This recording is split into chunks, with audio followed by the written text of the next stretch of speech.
कूड़े का दान कैसे बना उसके जीवन का सबसे बड़ा श्राप और फिर वरदान। एक नगर में एक धनी औरत रहती थी। उम्र लगभग 25 साल, बेहद सुंदर और हमेशा टिप टॉप रहने वाली, लेकिन स्वभाव से घमंडी, कंजूस और दूसरों को नीचा दिखाने वाली। दान पुण्य में उसका कोई विश्वास नहीं था। एक दिन उसके दरवाजे पर एक साधु भिक्षा मांगने पहुंचा। महिला ने हंसकर कहा, मेरे पास देने लायक कुछ नहीं है बाबा। साधु ने विनम्रता से कहा, बेटी कुछ भी हो, थोड़ा बहुत दे दो। महिला चिढ़कर बोली, कुछ नहीं है मेरे पास, बस वो कूड़े का ढेर पड़ा है, वही चाहिए तो ले लो। साधु मुस्कुराया और बोला, ठीक है बेटी, तेरा हृदय जैसा है, दान भी वैसा ही सही। महिला ने घमंड से कूड़ा उठाकर साधु को दे दिया। खूब बढ़े ये आशीर्वाद देता हुआ साधु चला गया। पर अगले दिन जब महिला ने अपनी तिजोरी खोली तो दंग रह गई। सोने चांदी के गहनों की जगह हर तरफ कूड़ा पड़ा था। जहां पैसा रखा था वहां भी करकट का ढेर था। उसका घमंड टूट गया।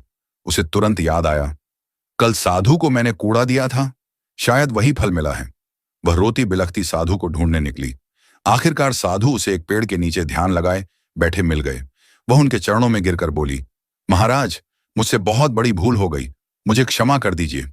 साधु ने शांत स्वर में कहा, बेटी, साधु की वाणी कभी खाली नहीं जाती। महिला ने विनती की, बाबा कृपा करके कोई उपाय बताइए। साधु बोले, उपाय तो है, लेकिन एक शर्त है कि जब तक तेरा काम ना हो जाए तू मुझसे कोई प्रश्न नहीं करेगी।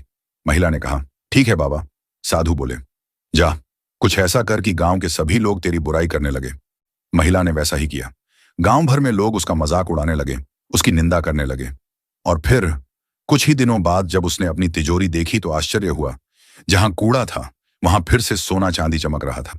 खुश होकर वह साधु के पास गई और बोली, महाराज, अब तो सब ठीक हो गया, कृपया बताइए ये कैसे हुआ। साधु मुस्कुराए और बोले, बेटी, जब लोग तेरी बुराई कर रहे थे तब वे तेरे बुरे कर्म अपने साथ बांट रहे थे। उनकी बुराई ने तेरा पाप काट दिया और तेरा भाग्य फिर से उज्जवल हो गया। महिला की आंखों में आंसू थे, इस बार शर्म के नहीं बल्कि पश्चाताप के। उस दिन के बाद से उसने घमंड छोड़कर दान और विनम्रता को अपना लिया। याद रखिए, घमंड हमेशा पतन की ओर ले जाता है, लेकिन विनम्रता और दान इंसान के भाग्य को संवार देते हैं। याद रखें, जब हम किसी की बुराई या निंदा करते हैं तो अनजाने में अपने ही अच्छे कर्म उस व्यक्ति को सौंप देते हैं। इसलिए कहते हैं कि कभी किसी की बुराई नहीं करनी चाहिए। बोलो हर हर महादेव।